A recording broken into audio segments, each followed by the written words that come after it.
Au bureau d'études, Steffi vante le travail de Zinde. Elle lui rappelle qu'ils ne sont pas là pour saboter l'entreprise, mais juste pour faire partir Hope et Carter. Zinde sait que le plan de Steffi est complexe et s'émerveille de la manière dont son cousin s'y prend pour redresser l'entreprise.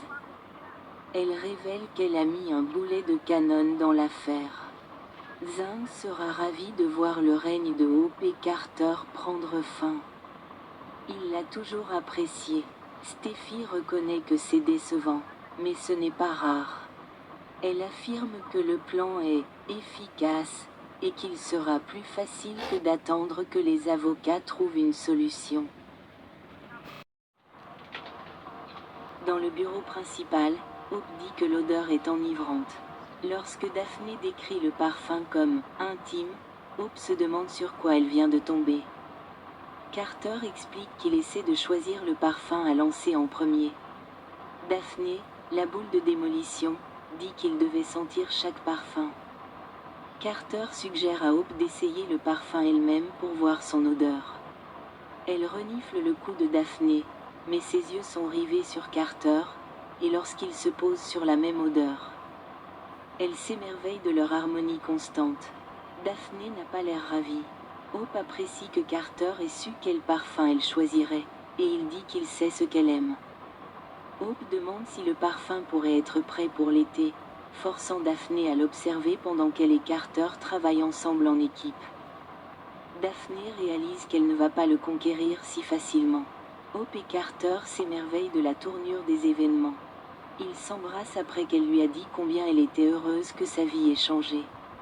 Alors qu'elle le serre dans ses bras, son regard paraît lointain.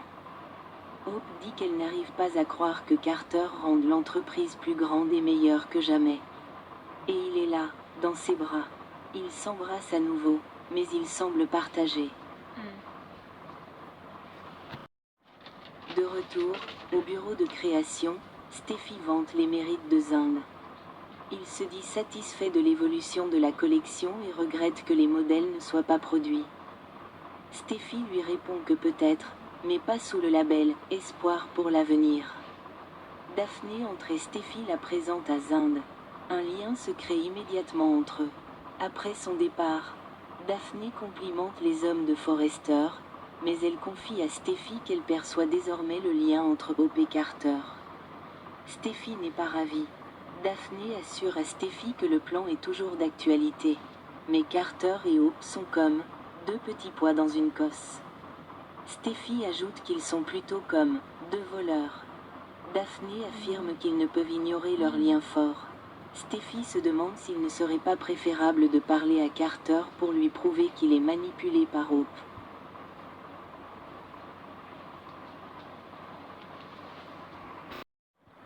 Chez Bill, Luna s'ennuie. Elle fait les 100 pas avant de s'arrêter devant la cheminée. Elle a les yeux rivés sur la photo de Will.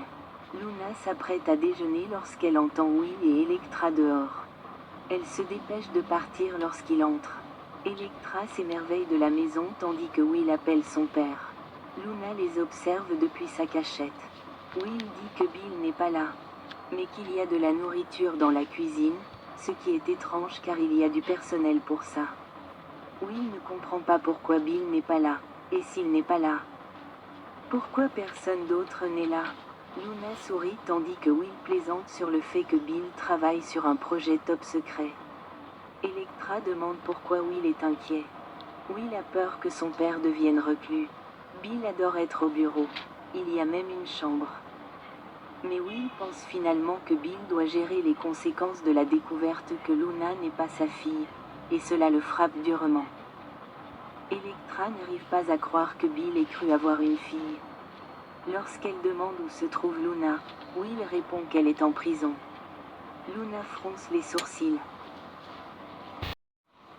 À l'hôpital, Finn confronte Poppy au sujet de sa connaissance de l'identité du père de Luna depuis le début. Il lui répète que Luna est sa fille. Finn rappelle à Poppy qu'elle a dit qu'elle ne lui mentirait jamais et qu'il l'a cru.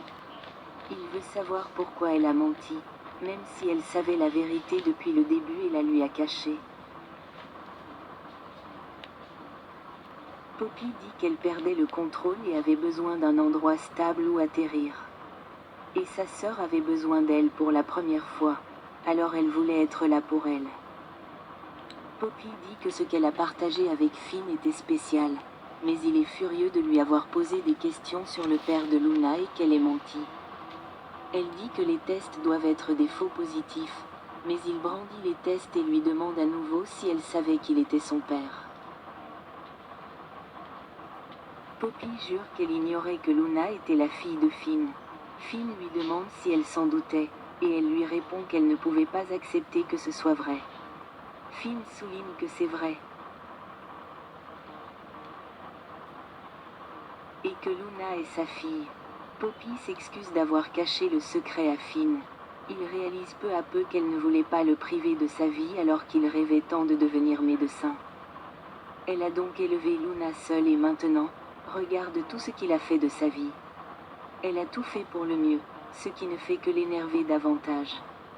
Il reconnaît qu'il a une vie merveilleuse, avec un excellent travail, une femme magnifique et 2 enfants merveilleux.